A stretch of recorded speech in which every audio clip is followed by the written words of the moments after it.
Welcome to On the Chain. This is Chip here with Jeff. What's going on, Jeff? What is going on? You're in your What usual an amazing place day. in the back of the limo. Always good to see. Yeah, It's fantastic to see that. So, guys, tonight we got a yeah. really special guest. Someone wanted to get on here, and again, there's a bunch of viewers. Thanks, still a bunch of viewers out there that wanted, to bring Sean on tonight. We have Sean McBride. Sean is no other, no kind of a mystery of who he's been and what he does. You probably know him from X, but he's X Ripple, X Google, and X Amazon. So we'll kind of jump into that a little bit. And he's also MAGA. Is it perfect for this show? I say so, right? I think it's perfect. Sounds like it's spot on. Sounds like he fits right in that groove of On the Chain. So, guys, if you're ready, let's get going. Let's kick it off. Let's go. Welcome to On the Chain. Welcome, everybody, to On the Chain. Without further ado, let's bring in Sean McBride. Sean, what's going on? What's up, guys? Good to be here. Yeah, it's good to Great have to you see you, on. Sean. We've been Good to talking see you. about it some time now. We just couldn't coordinate a schedule. So I'm really happy that we finally get a chance to bring you on the chain here. Yeah, finally. Sorry I And I couldn't know- make it work earlier. Oh, that's okay. I mean, it happens when it happens. I mean, it's a big news day. So because if people don't know, What, did something happen today? well, it's National Ice Cream Day. Oh, it is. It right. is, yeah. It actually is. What? So the question is, How what is fitting. everybody's favorite flavor? And that's not the question, Jeff. That's one. Chocolate chip, right? Yeah, chip for sure. Absolutely, without Chip. a doubt. Yes. Mint chocolate chip. Chip's always on the menu, but yeah. So thank you for coming on here. I know there's a couple people as I see them kind of popping in the chat there. They'll probably have some questions for you along the way. But let's jump into some of your background here. So you are ex Ripple, ex Google, ex Amazon. Let's talk a little bit about your role at Ripple. What were you there? What were you doing there? And kind of tell us a little bit of how you ended up there. Yeah. So thanks for having me on. It's great to be here, and sorry I couldn't make it work earlier, but yeah. So I was actually brought on to Ripple. I was pulled out of Google. They brought me on to lead their global talent acquisition team, and at the time, I was kind of out of the digital asset space for a while. I'm sure you're going to ask me this question later on, but my first delve into digital assets was back in 2014 when I bought some Bitcoin on Coinbase. My friends at Amazon were buying this Bitcoin stuff and had heard about it earlier, but I threw about $10,000 into this Bitcoin, and it was, I don't know, maybe $400 or $500 at the time, and ended up selling it maybe a year later, and didn't touch it or delve back into the space until Ripple came calling. Believe it or not, didn't really find any interest in it at the time, and didn't dive into the space as much as I should have, to be honest with you. So Ripple came calling, and at the time I was working at Google, and the lady that I spoke with was talking about Ripple and what they were doing and their vision, and I found it extremely interesting. So they were looking for me to come in, and they were looking for someone that had that global experience building teams globally for the talent acquisition space, somebody that could work with executives internationally and build teams internationally. I think they really wanted to focus on building their offices in Singapore, in London.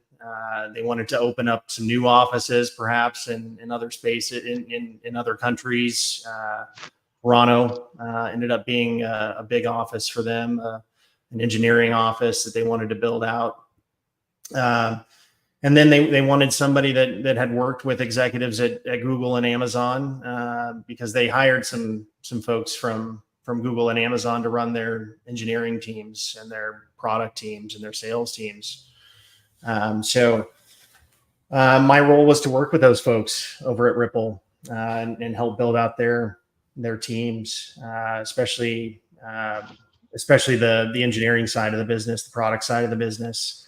But I did travel over to Singapore, to London, worked with some folks over there, and helped them build out their hiring plans, worked with them on their spans and layers, and understand, what their product roadmap looked like. And when I joined, it kind of seemed like they were really kind of restructuring their thoughts on, who their customers were, and how to reshape their engineering organization, and what RippleX and RippleNet should look like, and what their product focus should look like. So, there was a lot of reshaping going on, a lot of rethought going on within the engineering organization, within the product organization at Ripple at the time.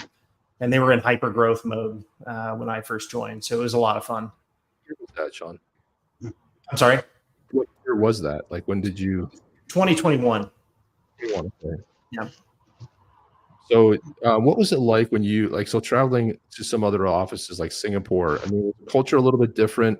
Because we've heard that Singapore is very, has adopted, as far as, especially they're not regulated. I mean, they're regulated, but they don't have any sort of the barriers that we have over in the US. Like, what was your experience like, kind of moving from different city and different Ripple offices? How was it working with the people? People are great. In those other offices, I think they have a better understanding, in fact, of the regulations. They're just, I think, further ahead than where we are here in the U.S. In terms of being regulated. They already have regulations in place. So I think they're further ahead in that space. In terms of innovation, in terms of getting things ahead, in terms of being able to operate. So, I think the technical advantages that they have, the ability to push things out, the ability to experiment, the ability to to really grow in those regions has been exponential in terms of what they've been able to do there versus what they've been able to do here in the U.S. So I think that's why you're seeing such a big push here. Why you're seeing a huge push on the Republican side to get these regulations established here in the U.S., get these bills passed in Congress, because we're so much further behind. And if we continue to be pushed further behind, we're gonna see $1 trillion business be more advanced outside of the U.S. Which is, we're going to see billions and billions and billions of dollars exit our economy. And we're going to see that go to Southeast Asia. We're going to see that go to Asia and BRICS countries. Yeah. Jeff, do you have a question? What do you think? I mean, if we were to look at, you look at from that point, and obviously there's that narrative that the left with the Democrats, have been doing everything they can to kill cryptocurrency and innovation in this country. But if you were to kind of look at the ramification of that, so if we don't have regulatory clarity here and we continue pushing it offshores, what does that mean, for the U.S., for our job markets? How would you see that, from your perspective? Well, I mean, I'll just give you an example, right? Like when I joined Ripple, we were on a hiring spree here in the U.S., hiring in the San Francisco office. They were pushing, a number of hundreds of hires here in the U.S. And towards the end of my tenure at Ripple, Brad wanted at least 70% of our hires outside of the U.S. So in places like Singapore, London, Toronto, he wanted. He was pushing for almost 100% of our hires outside the U.S. He was that pissed off. He was that adamant about, hey, we're looking at a potential IPO outside the U.S. And I want to mention this too. He's always said in these interviews, whenever he's been asked the question about an IPO, he's always said it's not imminent, right? It's not going to happen imminently. which means it's not going to happen right away. It's not going to happen immediately. It's not going to happen tomorrow. It's not going to happen next week, but it might happen next year, which is 2025. And if we keep heading down this path in the United States where, the Democrats are going to keep pushing back on not getting us regulated, not passing these bills for regulation, then maybe Ripple will go IPO in Singapore. Maybe they'll IPO somewhere else. Maybe they'll IPO in London. Maybe not, but maybe they will.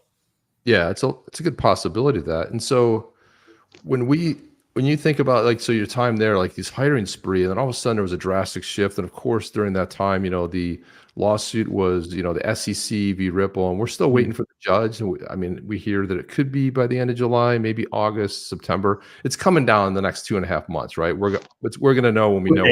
Weeks away. Yeah. Yeah, it's probably going to hit pretty soon. So, and something you mentioned too, there's a lot of, so now we heard today, not only being National Ice Cream Day, but also, Joe Biden, he officially got out of the race today. And so curious, like I'm hearing a lot of positivity by the faction of X who wants to believe that, please, if the Democrats would only just get maybe somebody new in there, would they then go ahead and be more pro, crypto? And so what is your thought on that? Like, do you think it's like there's going to be a change of a face here that it's suddenly going to transform into pro crypto, or do you think they're going to kind of toe the line? How do you look at that?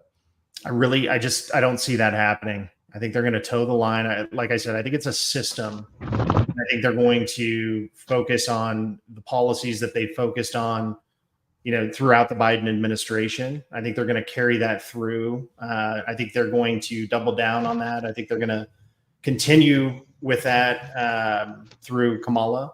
And I think that's going to be the Democratic nominee for president. Now we'll see who's going to be the VP nominee, but I'm pretty certain it's going to fall on. We've seen, we were talking about this before the show, Chip. We've seen a number of people come out and already, put their weight behind Kamala as the presidential nominee. So I think we're going to see her as the nominee. And I think there was a reason why they've come out so quickly and put their weight behind her as the nominee for president. Hillary and Soros and others. There's a reason for that, and I think we're going to see others now come out and do that. You'll see Democratic elites come out. You'll see congressmen and women come out and do it, and senators and governors. And we'll see if there's any infighting that'll happen because of that. But that'll be interesting to see. There might be some of that. Well, I want to get back to that, but just going back to Ripple. So what do you think about this buyback, right? There's a lot of chatter out there about this Ripple buyback. What's going on there? Yeah. So I think that's huge, right? It says a lot about how Ripple thinks about, the company itself. I think there's a lot of speculation as to why they're doing it. I think there's a couple of reasons in my view. It's just my opinion as to why, but I don't think it has anything to do with them, doing any sort of merger or anything like that. Them getting bought. I think it has to do with a couple of things. One is providing liquidity to their stockholders, right? That's the number one thing. Number two is potentially is consolidating ownership within the company. But I think the biggest thing is likely increasing the stock share price, right? Like when you buy back stock, you are therefore, spreading that price over fewer shares, which increases the share price of the stock. So, I think I don't want to say too much. I did sign a recent NDA, so I can't say it too much. But I think those are my guesses as to why they're doing it. And I think that when it's all said and done, Ripple, if they do decide to IPO, they could rival the largest IPO ever, in my opinion, when they do decide to go IPO. They could rival Alibaba. Wow. And we're talking about IPO. Well, it could be U.S., it could be international, but we're going down a dirt path here. But if we're to look at, and I think it's important to clarify, we're talking about a buyback of Ripple. We're not talking about a government buy of XRP. We're not talking about Ripple purchasing XRP. We're specifically referencing Ripple purchase of shares that have been put out there pre-market, and I think that's an important dynamic. And since you have signed some of these NDAs, and to that point, you'd also mentioned that there probably isn't a purchase of Ripple in the cards, or something you can't talk about. Development direction. Where does Ripple go from here? They do this. The buyback. Maybe there's a potential IPO. They've been taken on Swift. There's all these things have been really rolling out. The primary emphasis and focus was all about taking on Swift originally, right? Cross-border payments.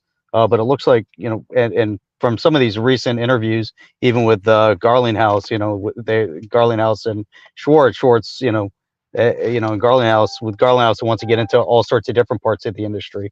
Where do you think the primary focus right now is with Ripple in terms of industry specific? Yeah, I think they're still going to focus on cross-border payments as their bread and butter. I think they're going to focus on their stable coin. I think they're going to focus on custody, and I think they obviously want to focus on the community and the XRPL. So I think those are going to be their main areas of focus. They want to bring people to RippleNet. You get those benefits of hooking up to their community, and all of the benefits of hooking up to RippleNet if you're an institution coming on board. So I think those are the areas, those are the product areas that they're going to focus on and double down on in the future. I think they're probably waiting for this lawsuit to end. I think they're waiting for the judge's decision. It's my opinion that they're not going to settle. I think they're going to wait it out and see what the judge's decision will be. I think it'll be a favorable decision for Ripple. I think the SEC will probably not appeal, because Gary Gensler is going to be out by the time we're going to have that appeal take place, and I think we'll have we'll have somebody new in Gary Gensler's seat, and Gary will be retired. So we'll see what happens. That's my opinion. But I think we're looking really good. I think Ripple's looking really good. I think we're clear sailing from here on out. We're just waiting on this decision to happen. I think she has until the end of September to make her decision, but I think we're going to see something here in the next few weeks. That's awesome. By the way, that shirt you're wearing looks like a Gary Gensler shirt. Oh, yeah, I forgot about that. Look at that. Oh, did I have that one? Are you wearing that one? Yeah, there you go, right there. But that's a beautiful shirt. That's fantastic. Yeah, this is a nice one. I don't know who did this. Whoever did this it deserves some mad props. I love this. I love this. It's funny. We created a Star Wars themed type shirt. It's like Ripple Strikes Back. And all of a sudden an order came in for like 80 of them. And really?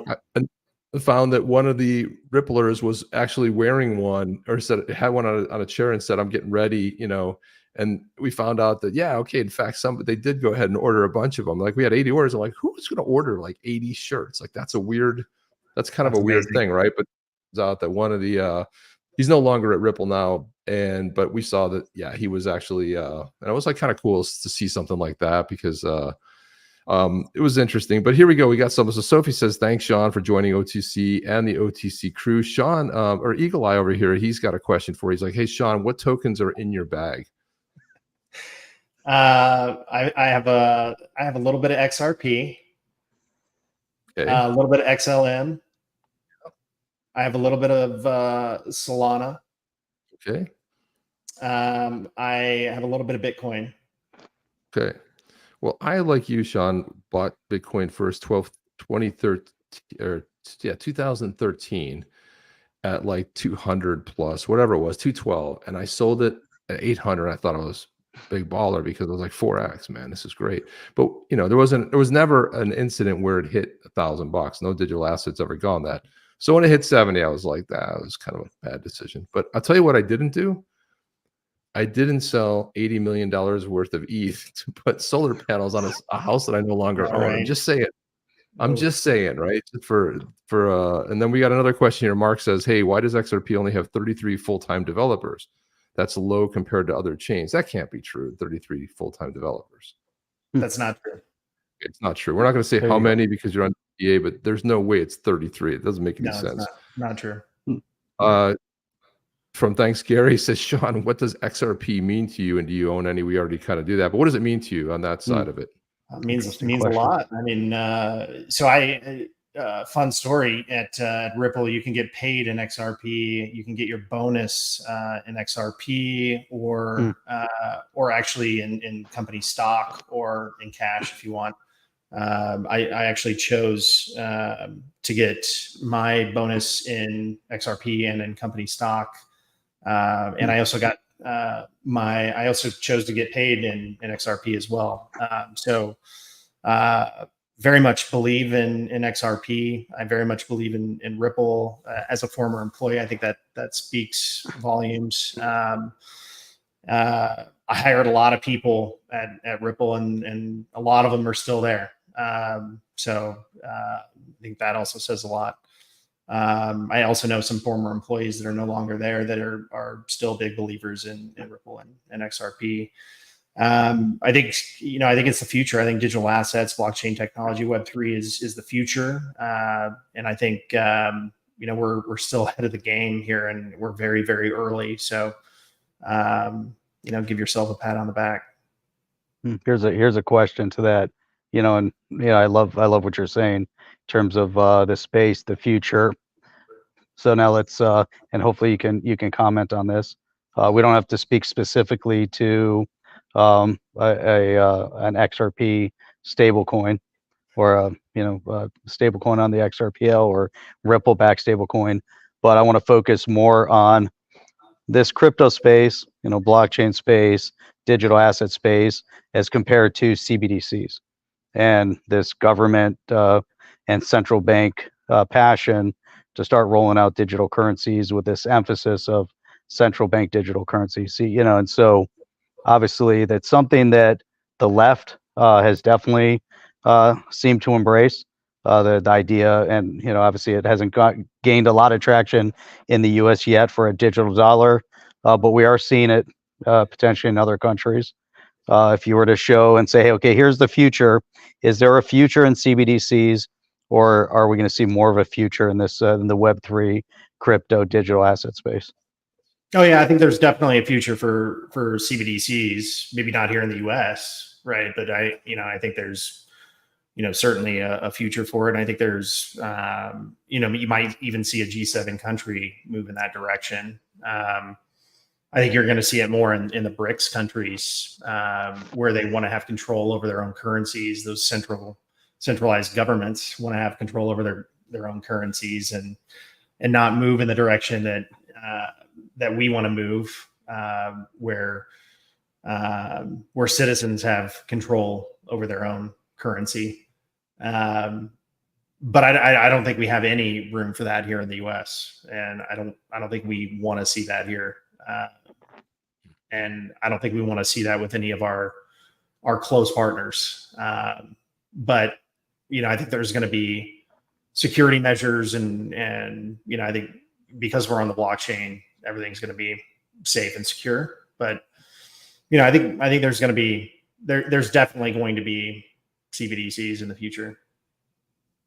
The CBDC conversation is interesting because if you think about the XRPL, because you can exchange value, whether it's a fiat currency or any sort of a digital asset, it kind of like really cancels that. So you kind of look to, well, where's the real benefit of a CBDC? It seems to be more on the programmable side of it, where obviously we know what's involved there, right? We know that can potentially go astray there, right? Some damage could be done, but I always think that, really, if we think about it, there's not enough fiat currency to cover everything that's in a bank today. If you it'd be easy to kind of everybody went to their bank tomorrow and just pulled out 300 or 500 bucks at the same time, could wreak some havoc, right? So that's where I don't really understand what the purpose of a CBDC is, but I guess you're saying with the BRICS countries, it makes sense because they could store value inside of that stable coin that they would put on the side, but it's still ultimately tied back to the USD. So that's the weird too. It's like they don't want US dollar, but they want to be able to store it, because a lot of times when you want to get off of something, you park it into a stable coin. I could see like a CBDC sort of having that same sort of a sense in a way. I don't know. Yeah, exactly. You can park it, or you could tie it to something else. Or or do we look at it as a BRICS currency based on a basket of currencies? Are they going to back it with a USD? Obviously they can't back it with a yuan directly. They can't back it with a rupee. They can't back it with the ruble. They can't back it with the South African, whatever they're using. And the host of those. So as a basket of currencies, you feel that there will be some traction there. It seems to me, that there's and we're seeing it. It's going to be an interesting dynamic, especially now. 2024 obviously is going to change the course of our future. Hopefully back in the right direction. Hopefully we're going to be done with the leftist policies of moving us towards socialism and communism and taking away individual liberties and rights, across the globe. So I guess that was my comment. But to your point, there could be something with BRICS, and so I just want to step kind of in another direction along these same lines. El Salvador, Argentina, both of them moving towards Bitcoin. Do you see that as a good thing? And do you see that there's a possibility of any countries out there that might embrace, let's say, an XRP or something similar other than a Bitcoin, or are we going to stay more Bitcoin centric? That's a good question. I'm not sure. I think it's a good thing for sure that other countries are embracing Bitcoin and other digital assets. I think right now Bitcoin is a good store of value, right? Like that's what it is, right? It just stores value. That's all it's good for. But when they need to move it, when they need to do other things with it, that's when the problems arise. So I think as we establish regulations here in the U.S., as we get other people involved in understanding the space, understanding digital assets, understanding Web3 and understanding blockchain technology, and get more people involved, establishing regulations, getting a more global perspective on the technologies involved. Then I think we start to establish what works best for what. And then we can decide, okay, this is what works, and this is what we need to, this is what we need to establish for cross-border payments. This is what works best for cross-border payments. This is what works best for store of value. This is what works best for NFTs. So I think once that happens, then we start seeing changes. But I think it's, overall, it's a good thing.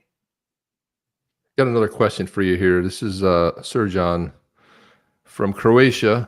He's saying, working for Google, Amazon, Ripple, were woke policies strongly seen, or they felt as an everyday thing? Yeah, absolutely. It was hard at times, managing, teams of direct and indirect reports at times of over 50 people. And, going into review times, for example, whether or not to promote someone based on their performance, and taking a look at someone and having to decide, based on whether or not they were a man or a woman, or the color of their skin, and not based on the performance or the content of their character, or whether or not they outperform the other person, was extremely difficult. Making hiring decisions based on those same characteristics was extremely difficult. Having certain percentages at Google specifically, where so one of the things that really pissed me off at Google was that, we had, at Google, I was more of a kind of chief of staff for the SVP of Google Cloud, Urs. And I worked with his vice presidents, and I worked with a global team of 2,000 managers, recruiters, talent acquisition professionals, program managers. But mostly I was sitting with where you saw the leftist idiots protesting at Google. You might have saw this in the news, and they got kicked out of those office spaces. I sat right there with Urs and the VP, Thomas Kurian, and his entire team. Most of the time I had a desk there, and I sat with those guys on a daily basis and worked with them, because I was mostly doing chief of staff stuff and analytics and working with the data. So whoever's out there on X saying talent acquisition professionals don't do shit, you can, take that with what you will. So, my point is, sitting there working with those guys, and, listening to them and learning from them and understanding what they were going through on a day-to-day basis. And, now I lost my train of thought. Understanding, what they were working on, where they were going with, with their programs, understanding the day-to-day, business of Google. Sorry, what was the question again? So I can. Well, the question, let's see, Sir John. So it was basically saying, so were the woke policy, were they seen, were they felt on a daily basis? Like, was it part of your workflow, or was it like intermittent? Yeah. So those policies were seen on a day-to-day basis, because, you had to promote people based on, some of these policies that were put into place from the top down. So we had, certain percentages of demographics that we had to hire and pull out of, other places in the country to bring into the Bay Area, for instance. So, if we had Black plus, so they called it Black plus, Black people that we had to pull out of places like Atlanta or, the Southeast, and we had to bring them out of their communities into the Bay Area, where, first of all, maybe they didn't want to be, they had no sense of community there. They were coming into Palo Alto, where they weren't prepared to move there. We're uprooting them from their communities into Palo Alto. And we had certain percentages that we had to bring in to Palo Alto. And if we didn't meet those percentages, well, then we weren't meeting our performance ratings. My team wasn't meeting their performance ratings, and I had to report that back to those leaders, right? So same for Latinx, they called it. So any Latin people, same thing. We had to pull them out of their communities, bring them into the Bay Area, where into Palo Alto, into Sunnyvale, California, where they had no sense of community. We had, maybe 11, 12% of those people we had to bring in, these What? sort of numbers, recruiters, talent acquisition folks had to meet.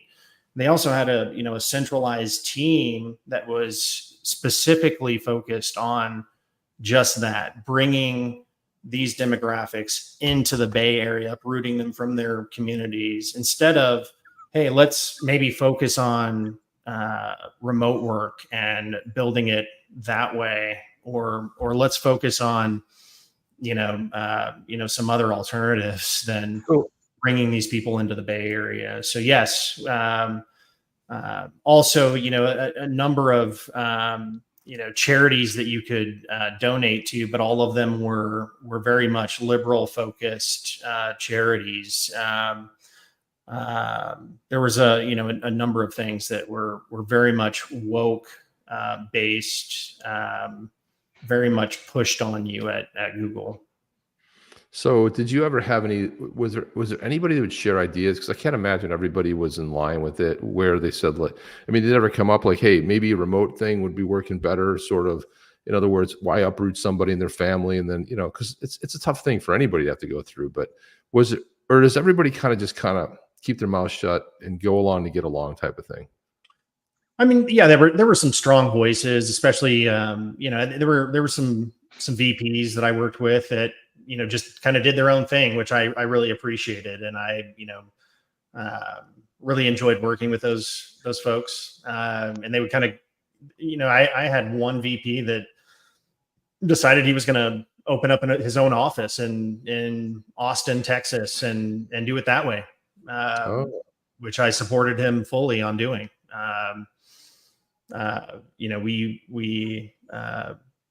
We went through the effort of opening up a new office in Austin for him, and that's how he met his goals, doing it that way.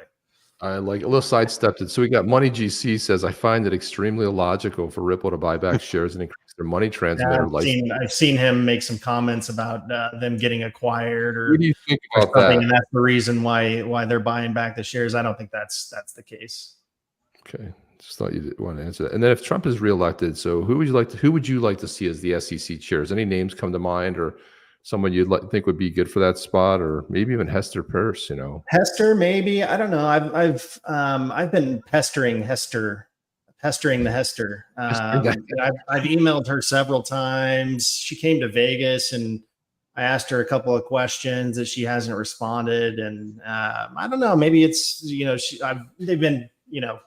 they've been some very pointed questions. So maybe it's the fact that she doesn't want to answer those very pointed questions. But I've emailed her and reached out to her a couple of times, reached out to her office a couple of times, and she hasn't responded to me. So, like I said, maybe it's just the questions I'm asking her. Maybe it's my background. She doesn't want to answer me. But she, I think she might be good. But I think, there might be some others outside of current SEC commissioners that could be a good option as chair too. We'll see. Yeah, that's what I was going to say. I mean, if you were to look, and sometimes pulling from existing government isn't always the best track, right? I mean, now it should be more of a slash and burn. Let's get rid of the corruption. Let's get rid of as much of the deep rooted problems, and the existing boards and committees could be considered a problem because they've all been going along to get along. So if you were to kind of reach out to outside of government and, to stay on that topic, but we want to reach into, let's say, the blockchain space, James Filan. There you go. James Filan would be crushing it. I think there's a couple of, probably, you'd probably want some attorneys with, specialized skills. I'm assuming very particular set of skills. I wouldn't know where to start with that. Probably want to ask some of those guys if they're even watching this right now, if they would have any suggestions there. But that would be the first person that would come to mind. Although I think he's Irish, so he probably couldn't do the job. Also, James Filan. So I had the chance to meet out with him, one of the big supporters of the show, through a pre-party. And so he was at the pre-party, and it was really amazing to meet him and his wife. So we had so many interactions on X, and it's always tough. Do I call it Twitter? Do I call it X? Right? Oh, yeah. It was really one of the great things about meeting people in person. Also met Jeremy as well. I think I have a picture here. Jeremy. Yeah, Jeremy would be good. Yeah. So there's a picture right there. So Nice. there we are right there. And this is and I don't know who that other gentleman is on there, but he just popped in the picture there. But he's just like, hey, I'm in here. Take a quick shot. But it was really great to see. Yeah, that's a better shot right there. There we go. There's a shot right there, but there they are. And really great to see from their perspective, though. I don't know if Jimmy Fallon wants to do any more work, though. I think he's kind of just good with chilling right now, but I think he would make an amazing chair. He would probably be fantastic, and so jumping into some other things too, I wanted to, if you mind, I want to put one of your tweets up here, your post here. And this one, talk about this one, because some of the context is missing. I'll put it up on screen and let me know here. But this was one where it's the post says from a suspend. So somebody got suspended, but you said, hey, keep watching. This was on. So what was going on here where you said keep watching? Do you remember this by chance? There was something going on there. Crypto. Let's see. Because it says the account was suspended. It's probably has to do with the price of XRP. Yeah. Because somebody said, hey, are the selling bots disabled? And you had this witty response. You said, no, David accidentally flipped the switch while vehemently defending liberal policies on X. Yeah. He actually finally flipped the switch. I don't know exactly what was going on there, but I thought that was it was pretty clever, that one there for sure. The tendency to do that. Here we go. That's funny bringing up that comment there with David. One thing that Chip and I have always mentioned, and we cover and we talk a lot about Ripple and XRP, obviously. But one of the things that we've seen, and you're kind of this outlier, that coming from Ripple, the political views, and it just seems like there's this overwhelming, issue coming out of, has to do with being on that West Coast. But all of the ideas are always left leaning, and there's David Schwartz always comes out. I think he just wants to get people thinking and talking. And it's interesting to see this line of questioning. What is it like with a culture like being you're kind of this outlier, right? And having a completely different political viewpoint. And how did that happen? How do they let you in? Yeah. I've had to kind of fake it, right? Fake it till you make it. Right. You never made it that. I've always been that way. Yeah. I'm from Iowa originally, and I grew up dirt poor. I kind of feel like JD Vance in a way, like hillbilly eulogy. But yeah, I was raised by my grandpa, and my mom worked 3 jobs when I was growing up. We were on food stamps, and I learned a lot of things the hard way. I was a little brat, little asshole growing up, and my grandpa set me straight, like using the butt of his knife when I put my fingers or put my elbows on the table, which corrected me real quick. Both my brothers served in the military. My grandpa served in the military. I was the first one in our family to go to college.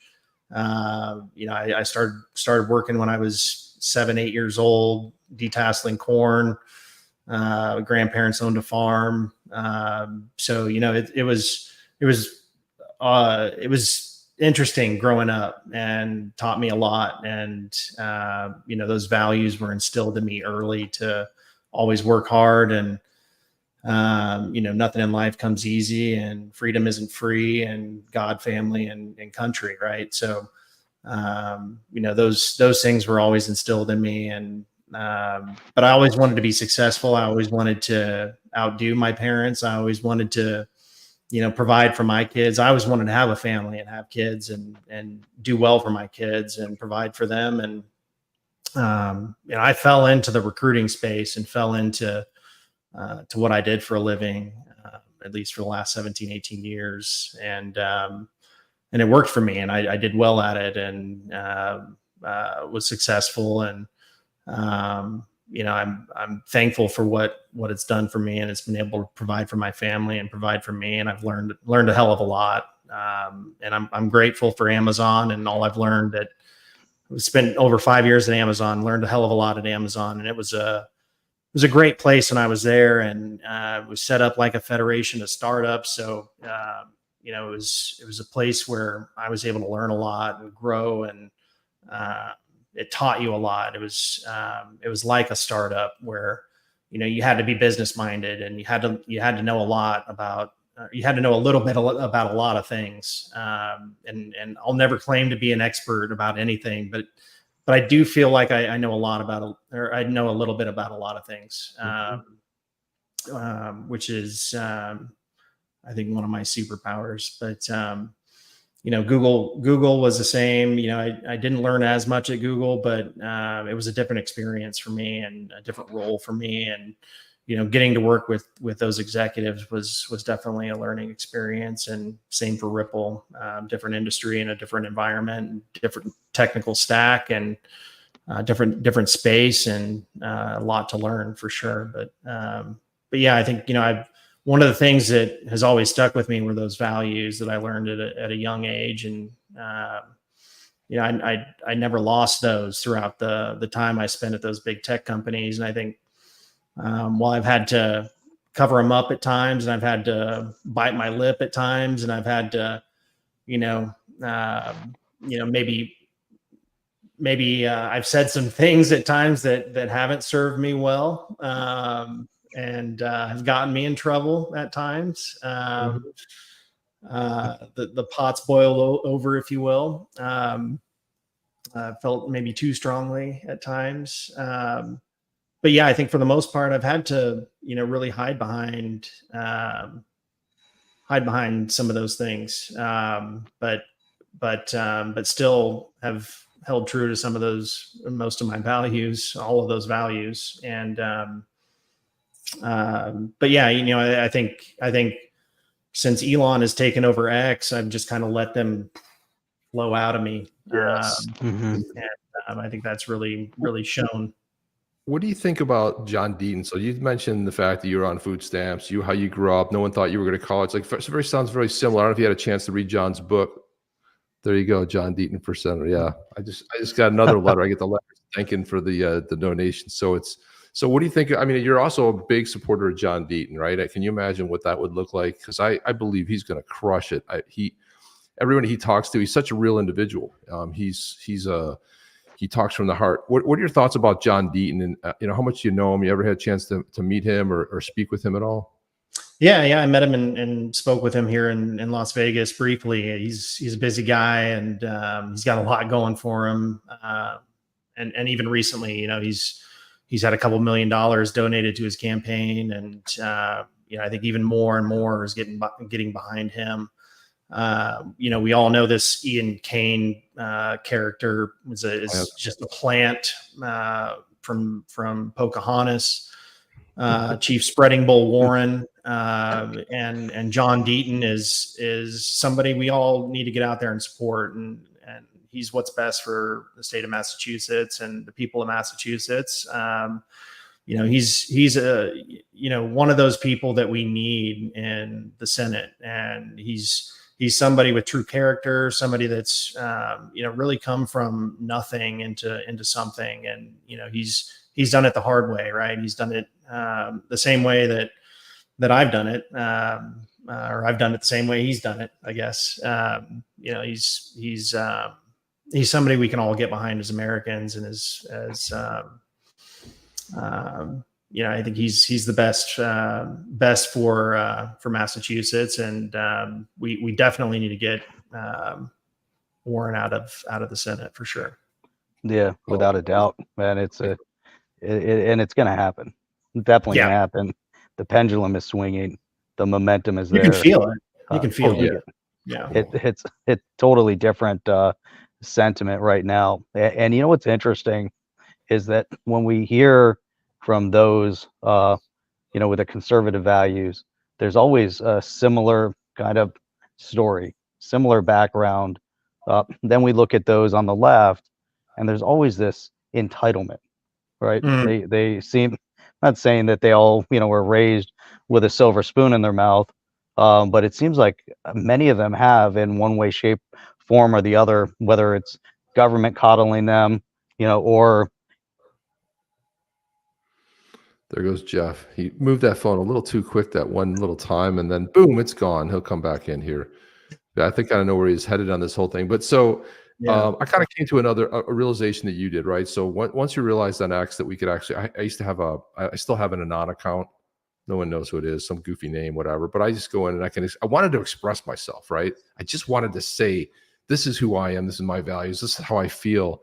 And now I've transformed my account. I get a lot of incoming because of it, because my account might not have started out like that. But when I actually come in and voice my opinion, this is one of the things I've really appreciated about what you put out there. I mean, you have this funny way of saying things, or a way to say it. There you go, Jeff. Now you're in there twice. I don't know what happened. I'm here twice. You moved the phone. Doubling myself. He moved the phone and I dropped it. So let me just I kind of picked up a new question here, Jeff, but come back around the back. So so when this newfound sort of freedom, I mean, we are the news, right? And I love that Elon calls them the legacy media. Legacy is always on its way out. Legacy tech is that sort of like, it's been minimized, right? So what are your thoughts about, like, where do you see the election going? What do you think is going to happen with the Democrats now? Do you think Kamala is absolutely, because we see some of the bigger people coming out, or because we're seeing a lot about Hillary too? Like, is there going to be a play? Because usually they decide it ahead of time, they orchestrate it, and they figure out how it's going to go. But do you think that Kamala is actually going to be on the ballot? I think so.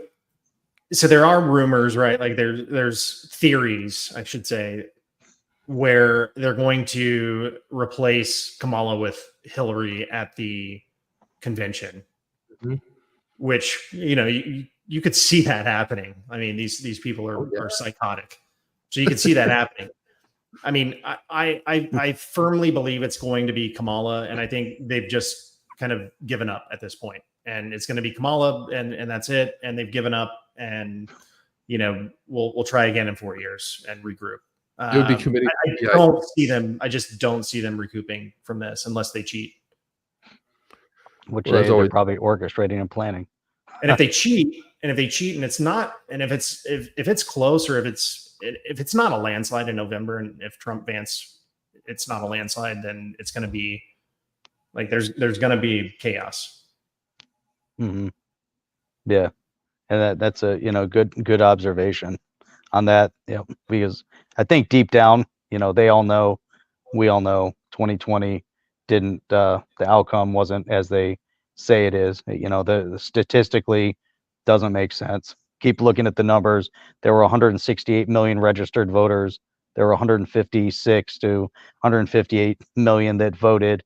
Right. This time around, there's 161 million voters. So they took 7 million off the of who knows? Who knows if there were real registered voters, old registered voters, dead registered voters, illegally, made up Mickey Mouse voters. Who knows what the 7 million were?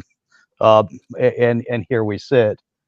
It would be, a far stretch to let them try to do this again in all the different districts, whether it's Michigan, Arizona, Georgia, Pennsylvania.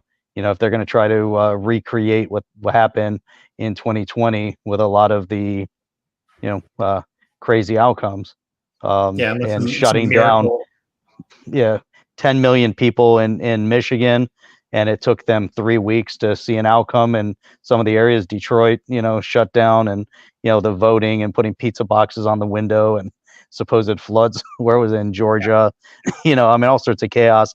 Florida, by the end of the night, close to what's a population of Florida now? What, 25, 26 million, whatever, 20, whatever the number is. By the end of the night, they knew the outcomes. It was done. Over. Everything was very clear. They love the chaos of it. We're going back into a moment of chaos. Anytime there's a bit of chaos, it allows them to try to, corrupt the outcomes. Here's the one thing with the Kamala, and trying to move away from her. And I believe that the money that is currently in their fund, I think follows Joe and follows Cam. I don't know. I think that money, can't be touched by anybody else. I'm not 100% certain. Maybe there's someone out there that some of knows. it, I think they can touch very little of it, and I think it's $90 million. So yeah, that's a lot of money to lose. Right? Plus, there's more on the sidelines. I think that was waiting on them. So yeah, and nobody wants Hillary. Nobody wants Kamala either. See, That's it. too, like if you're a Gavin Newsom or a Gretchen Whitmer, right? If you're one of these, maybe up, even a Pete Buttigieg, right? If you're up and coming, or you think you have sights on this, do you blow your political capital when you know the chances of you doing? Like, they know, right? They have internal polling. They know what's going on. That's why I see like a Newsom knows, I don't want to go anywhere near this. Now, if he wants to come in 2028, he's still a younger guy, right? He could still kind of come in, but I don't know that anybody was going to be up for the task. I know they say, well, let's bring so-and-so. And now Hillary ran against Trump when he was an outsider, had no political background. He was a successful business guy, but he had no policy information. Now running against them, it's going to be a slaughter at this point, right? People know. I mean, there's no way, right? There's no way. Yeah, it doesn't matter who they put up at this point. But who's the VP? Because would it be interesting if they pick Hillary for the VP? She comes in there, and Kamala all of a sudden has COVID, and she goes, and then boom, that's how they could get her in too. Jeff sent me an interesting clip of was Ford, right? It was Gerald Ford. Yeah. Yep. Yeah. On that clip, he was saying something along the lines of, a little girl asked him a question and said, hey, do you ever think a woman become president? He goes, I think so, but here, it's not going to happen the way you think it's going to happen. It's going to happen such that there's going to be a male. He's going to pick a female VP, and then he's going to go away, and then she'll become president. I was like, what an interesting observation from the 70s. And here we are in almost the 2030s here. We're midway through 2020, right? So when you think about Kamala, how do you think she fares? Because it looked like Biden was polling higher. How do you see her chances really panning out? Are you asking me that? Oh gosh.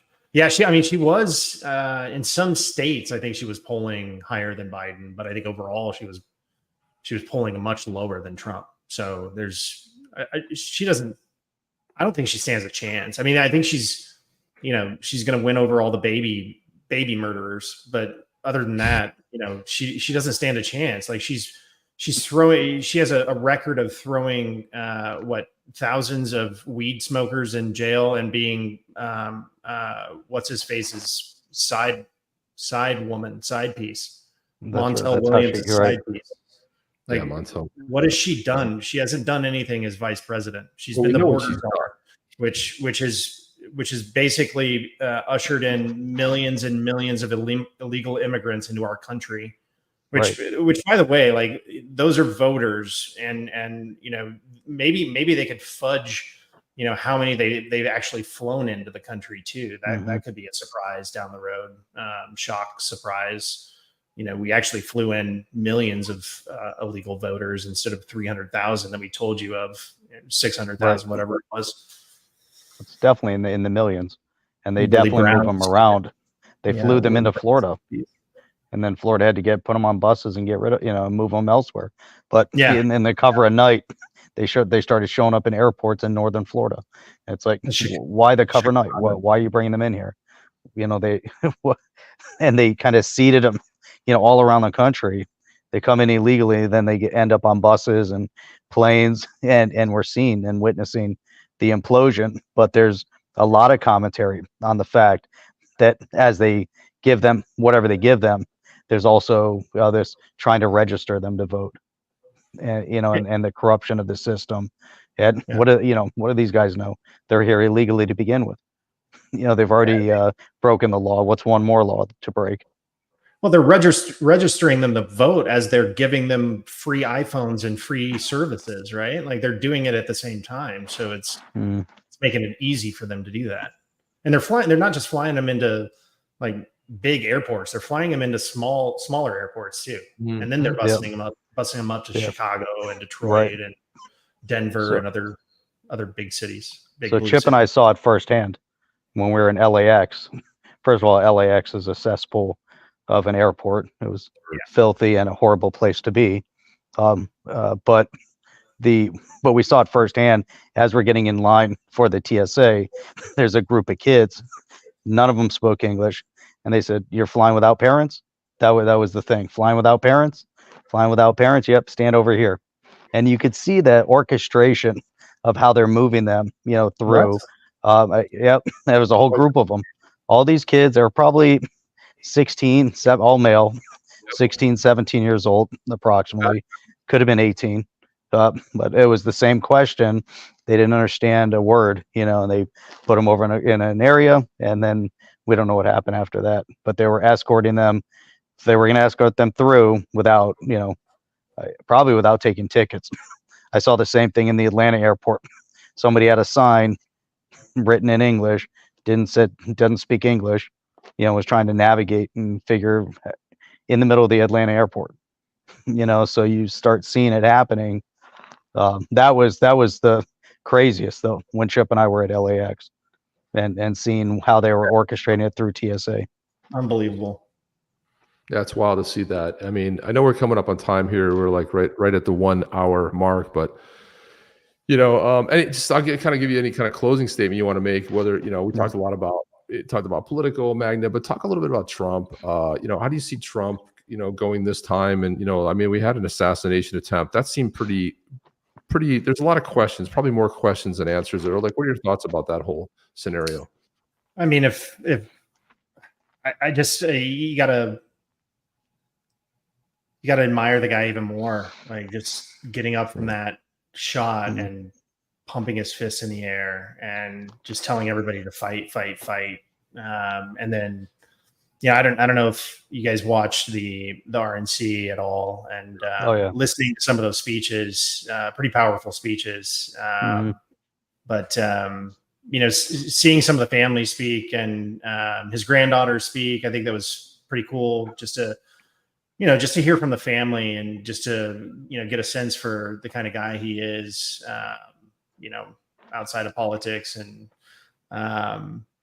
the kind of human he is. And I think this whole thing really did humanize him a little bit, even more. But besides all of that, like just, his policies, his pick for VP, everything coming together, the party coming together the way it has over the last few months has just really solidified the campaign and really solidified, his presidency for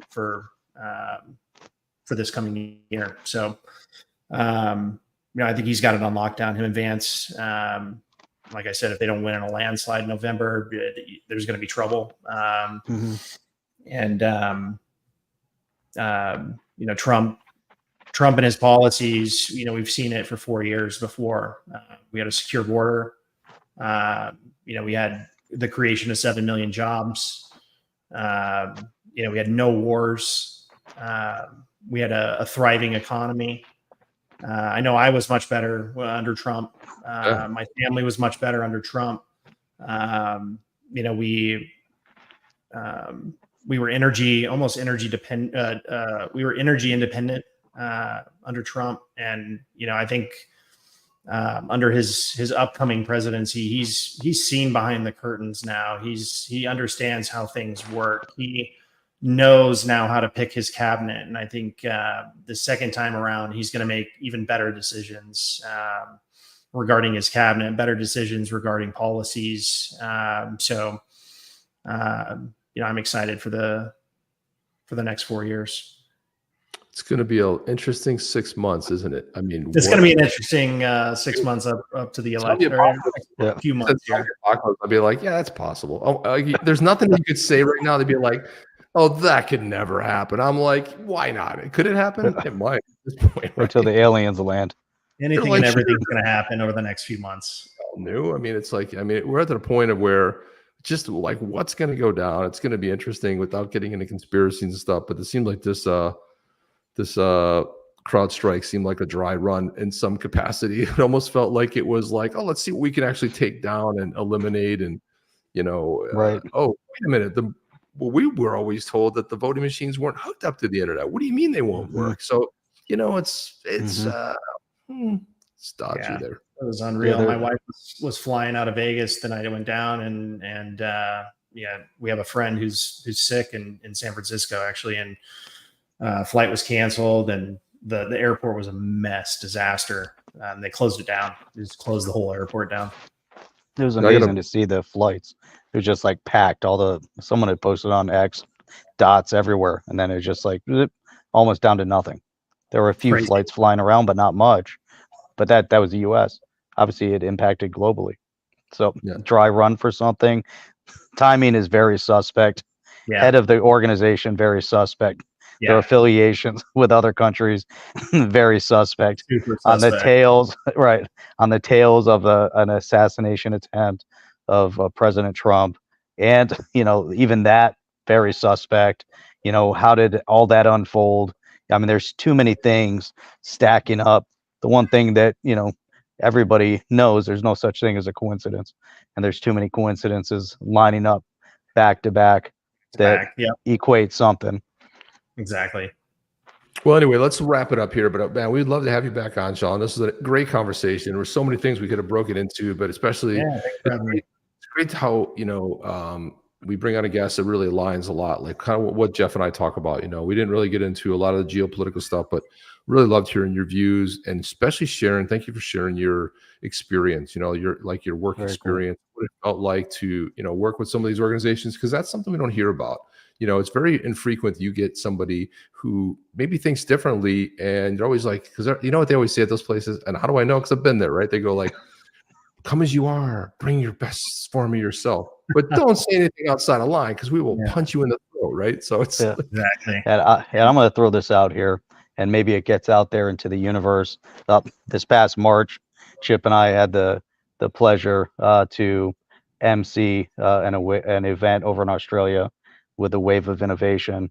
They have another one planned coming up in 2025 that Chip and I are invited back to MC again, and we're looking forward to that. I think you'd make it a phenomenal guest speaker at this event. So I'm just throwing it out there to the universe for those that might be listening over there at the Wave of Innovation, and to you. Would love to. Make it happen. One of the things I found, Jeff and I both found out, is freedom alive and well. And people had told us, don't believe the propaganda you hear coming out of here, because just like you complain about it, it's the same thing internally. They talked about, Jeff and I are like, they took your guns. They're like, no, they didn't. They're like, no, they didn't. And then I started, people showing their phones, like, look at this, check this out. Showing like, a lot of stuff. They're like, maybe in the city they gave up some, but no, don't believe the stuff. And they would ask, like, some people that most people knew us, but some people are like, so hey, Chip, what do you think about the the this and what are your stance on? And then you tell them, I'd be like, oh, this is how good. They go, oh, you're one of us. Okay, cool. Right, Exactly how it was. Yeah. Freedom alive and well. So, but anyway, Sean, thanks for coming on, man. I'm glad. Thanks for having me. It's been a pleasure. It was a lot of fun getting your perspective on stuff, and maybe we'll love to have you back too, because there's so much more be awesome. We can break into and anything that. So that's all we have here, Jeff. You want to say anything before we get out of here? No, I just want to thank you for coming on. It was definitely a pleasure. Even I'm out of the studio, it's right in the back of the Suburban on the way here, down the windy roads of Detroit. So it's awesome to see you here with us, and definitely looking forward to the next sit down with you. I'll give you the last word before we get out of here. So, I'm sorry? The last word. Hey, thanks, guys. I appreciate it. Thanks for having me on, and looking forward to the next time for sure. All right. What we'll do is stay here. We're gonna go off here, but we'll wrap it up in like 5 minutes. So stay here. We're not going anywhere. Just gonna go ahead and play us out, guys. Thank you very much. We'll see you guys back here on the chain on Wednesday night, 8 p.m. Eastern time, and of course Saturday mornings at 8 a.m. We'll see you soon. Stick around, Sean. Are you down with OTC? Please like, subscribe, and click the bell to be notified when the next video drops.